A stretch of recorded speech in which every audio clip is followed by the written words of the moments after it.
हर ग्रह पाठशाला में आपका एक बार फिर से स्वागत है। तो आज हम स्टडी करेंगे एक्सरसाइज 2.6 क्वेश्चन नंबर 4 से। तो चलो स्टार्ट करते हैं बिना किसी देरी से। तो ये रहा स्क्रीन के ऊपर आपका प्रश्न। एक दुपहिया वाहन 1 लीटर पेट्रोल में 55.3 किलोमीटर की दूरी तय करता है।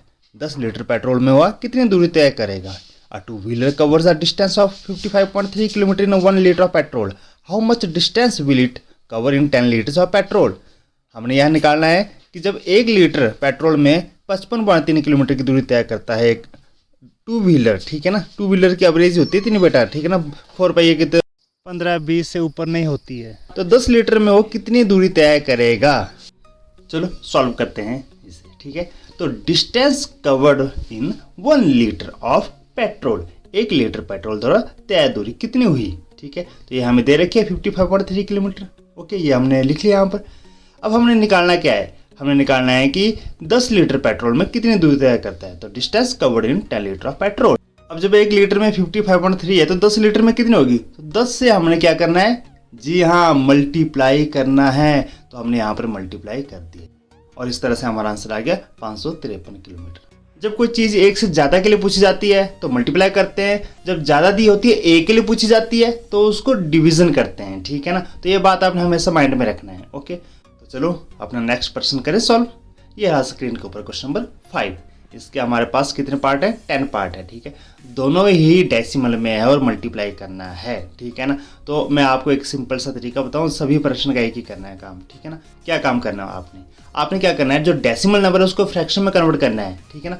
अब नीचे कितना आ जाएगा, ठीक है ना, उसका क्या आ जाएगा? डिनोमिनेटर आ जाएगा, ठीक है। डिनोमिनेटर डायरेक्ट मल्टीप्लाई कर देना है, ठीक है ना। न्यूमिनेटर डायरेक्ट मल्टीप्लाई कर देना है और कुछ नहीं करना है। जैसे पहला प्रश्न है 2.5 इंटू 2.3। अब 2.5 को क्या किया? 25/10 और 0.3 को क्या किया? 3/10। अब 25 को 3 से मल्टीप्लाई करो, 10 को 10 से करो, नीचे आ गया 100, ऊपर आ गया 75।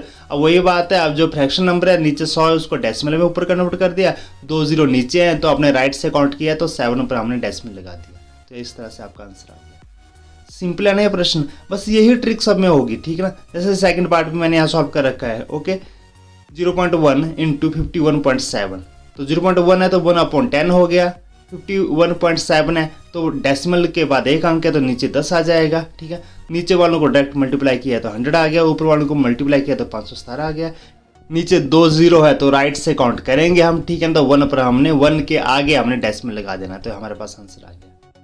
सभी प्रश्न में एक ही ट्रेंड है। क्या है? आपने डेसिमल नंबर को फ्रैक्शनल नंबर में कन्वर्ट करना है और डिनोमिनेटर को डायरेक्ट मल्टीप्लाई कर देना है, न्यूमरेटर को डायरेक्ट मल्टीप्लाई कर देना है। अगर कट भी रहे होंगे तब भी नहीं काटना है आमने सामने, ठीक है ना, क्योंकि लास्ट में हमने फिर से उसको फ्रैक्शनल से हमने डेसिमल नंबर में कन्वर्ट करना है, ठीक है ना। तो इस तरह से हम अपने प्रश्न सॉल्व करेंगे। अगला प्रश्न देखें, 11.2 मल्टीप्लाई 0.15, ठीक है। तो 11.2 है तो 112/10 हो जाएगा। 0.15 है ये हो जाएगा 15/100, ठीक है ना। नीचे मल्टीप्लाई करके देखेंगे तो 1000 आ जाएगा। ऊपर मल्टीप्लाई करके आपने देख लेना 112 को 15 से 1680 आ जाता है, ठीक है ना। तो यहाँ पर आप क्या देखेंगे, यहाँ पर नीचे 3 सिफर है, ठीक है ना। तो आपने राइट से, ठीक है ना, 3 अंक काउंट करने हैं तो 6 पर आ जाता है, तो 6 के आगे आपने डेसिमल लगा देना है, ठीक है ना। अब एक कुछ रूल होते हैं, अगर डेसिमल के, ठीक है ना, सबसे एक्सट्रीम में, ठीक ना, राइट में 0 आ जाए तो उसको आप ना भी लिखें तब भी ठीक है, तो हम 1.68 इसका आंसर लिख सकते हैं। तो इस तरह से हमारे पास इसका आंसर आ चुका है। इसी तरह से क्वेश्चन नंबर 7 भी यहाँ पर सॉल्व करके रखा हुआ है, ठीक है ना। आपने इसको देख लेना है कि इसको हमने कैसे किया है। वही बात है, अंश को अंश से मल्टीप्लाई कर दिया, हर को हर से मल्टीप्लाई कर देना है। जितनी नीचे 0 आएंगी उतने ही आपने काउंट करना है ऊपर अंक।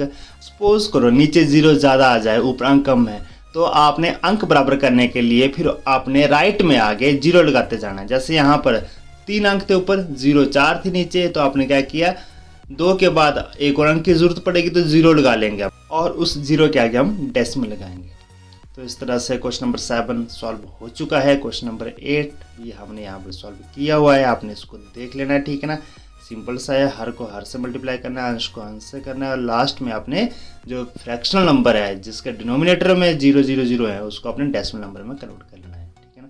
तो ये भी प्रश्न यहाँ पर सॉल्व कर रखे हैं 9th 10th, ठीक ना। सभी का एक ही तरीका है सॉल्व करने का, ये क्वेश्चन आपने करने हैं, ठीक ना। टीचर की भी हेल्प लेनी है और कॉपी पे भी आपने करना है, क्योंकि वर्कशीट में भी आपको यही आपको वर्कशीट में दिया जाता है जो आपने वीडियो में देखा होता है, ठीक ना। तो इसलिए आपने वीडियो पूरी देखनी है, उसके बाद वर्कशीट ही सॉल्व करनी है। ओके, तो इस तरह से ये एक्सरसाइज 2.6 यहाँ पर सॉल्व हो चुकी है, ठीक है ना। अब हम चलते हैं अपने नेक्स्ट एक्सरसाइज की तरफ। ये भी बिल्कुल इससे मिलती जुलती है, सिर्फ एक स्टेप उसमें एक्स्ट्रा है, ठीक है ना। ज़्यादा रूल इसमें है नहीं, ठीक ना। तो डायरेक्ट हम एक्सरसाइज पे चलते हैं, आपको सारे जो रूल हैं वहीं पर सॉल्व हो जाएंगे प्रश्न के साथ साथ ही, ठीक है ना। तो यहाँ पर डिवीजन वाले ये प्रश्न आ चुके हैं हमारे पास।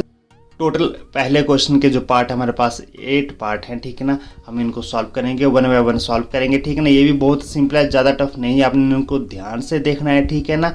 और अपने टीचर की भी हेल्प ज़रूर लेनी है। जब भी आप वीडियो देखते हो उसके बाद अपने अध्यापक से पूछ सकते हैं कि सर ये कैसे हुआ, क्या नहीं हुआ। तो ठीक है, अब चलते हैं अपने पहले पार्ट की तरफ। 0.4 को डिवाइड करेंगे 2 से, ठीक है। तो 0.4 एक डेसिमल नंबर था, इसको हमने फ्रैक्शनल में कन्वर्ट कर लिया, 4/10 डिवाइडेड बाई 2। आपको पता है डिवाइड के बाद जब मल्टीप्लिकेशन का साइन आता है तो क्या हो जाता है, रेसिप्रोकल हो जाता है। जी हाँ, यहाँ पर 2 था, 2/1 इसको अज्यूम कर सकते हैं, तो मल्टीप्लाई करके क्या कर दिया, 1/2 कर दिया।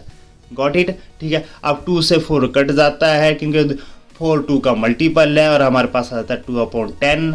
नीचे 10 है, एक 0 है, तो ऊपर एक अंक छोड़ के हम डेसिमल लगा लेंगे, तो 0.2 पर हमारा आंसर आ जाएगा, ठीक है ना। तो इस तरह से पार्ट पहला सॉल्व हुआ है। तो अब चलते हैं अपने नेक्स्ट पार्ट की तरफ, पार्ट नंबर 2। इसमें 0.35 को डिवाइड करेंगे 5 से, ठीक है। तो 0.35 है, इसको हमने फ्रैक्शनल नंबर में कन्वर्ट कर लिया है, तो 35/100 आ चुका है। डिवाइड करेंगे 5 से, आपको पता है डिवीजन के साइन को मल्टीप्लिकेशन में कन्वर्ट कर देंगे, और जो 5 है 5/1 जिसको अज्यूम कर रहे हैं हम यहाँ पर, इसको हमें रेसिप्रोकल कर लेंगे, इसका व्युत्क्रम कर लेंगे, तो 1/5 आ जाएगा। 5 35 भी आपस में कट जाएंगे क्योंकि 35 5 का मल्टीपल है, तो 7 पर ये कटेगा, तो हमारे पास आंसर आ जाएगा 7/100, ठीक है ना। और इसको हमने डेसिमल नंबर में कन्वर्ट कर लेंगे और हमारे पास आ जाएगा 0.07। आपने गौर से देखा होंगे ना प्रश्न में क्या हो रहा है, डिवीजन से पहले डेसिमल नंबर और डिवीजन के बाद होल नंबर है, ठीक है ना। तो आपने डेसिमल को आपने फ्रैक्शन में कन्वर्ट कर दिया, ठीक है ना। और उसके बाद आपने जब कट रहा है तो उसको काटना है, ठीक है ना। डिवीजन को मल्टीप्लिकेशन में कन्वर्ट करना है, ठीक है ना। उसके बाद जो अगर कॉमन डिवीजन आता है तो उसे उसको काटना है, ठीक है ना। और बाद में आंसर निकाल लेना है। जो नीचे वाला जो 100 वाला जो है 10 के जो मल्टीपल होते हैं, 10 100 1000, ये नहीं आपने काटने, सिर्फ वही आपने डिजिट लेना है जो आपको डिवीजन के बाद रखा है, उसी से आपने उसको काटना है, ठीक है ना। तो हम चलते हैं अपने नेक्स्ट पार्ट की तरफ।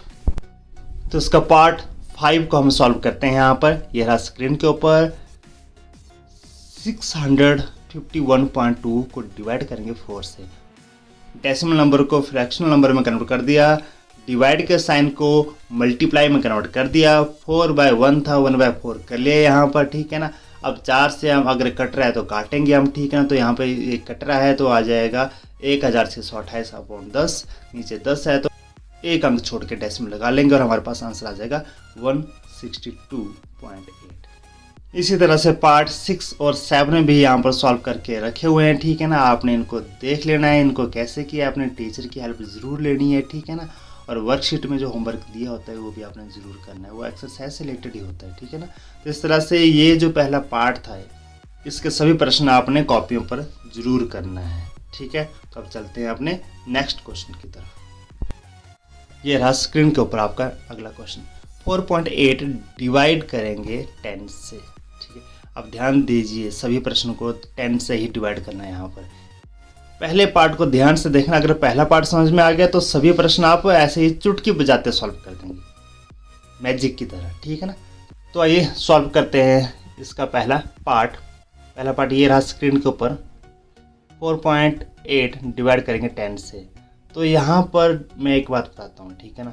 इसको आप फ्रैक्शनल नंबर में कन्वर्ट कर सकते हैं, ठीक है। डिवाइड 10 है तो ठीक है ना, तो मल्टीप्लाई करके 1/10 आ जाएगा, ठीक है। तो नीचे एक और 0 बढ़ जाएगी, सीधी सी बात है। जब एक और 0 बढ़ेगी तो डेसिमल एक पॉइंट और राइट में खिसक जाएगा, ठीक है। इसका मतलब जिसको हमने डिवाइड करना है उसका जो डेसिमल पॉइंट है वो राइट की तरफ एक कदम और आगे बढ़ जाएगा। जैसे 52.5 है, डिवाइड 10 से करना है तो इसका डेसिमल 5 से आगे की बजाय 2 के आगे लगेगा, ठीक है। सभी प्रश्न में यही है, समझ रहे हो आप। डेसिमल पॉइंट राइट की तरफ अगले डिजिट पे लग जाएगा, एक डिजिट छोड़कर अगले डिजिट पे लग जाएगा, ठीक है ना। बस यही कॉमन चीज़ है इन्हीं प्रश्न में, ठीक है। तो इस तरह से आज का वीडियो यहीं पर समाप्त होता है। आपने अपने टीचर की सहायता से वर्कशीट भी पूरी सॉल्व करनी है अपने कॉपी के ऊपर, ठीक है। तो कल मिलते हैं नए वीडियो के साथ, तब तक thank you and have a nice day.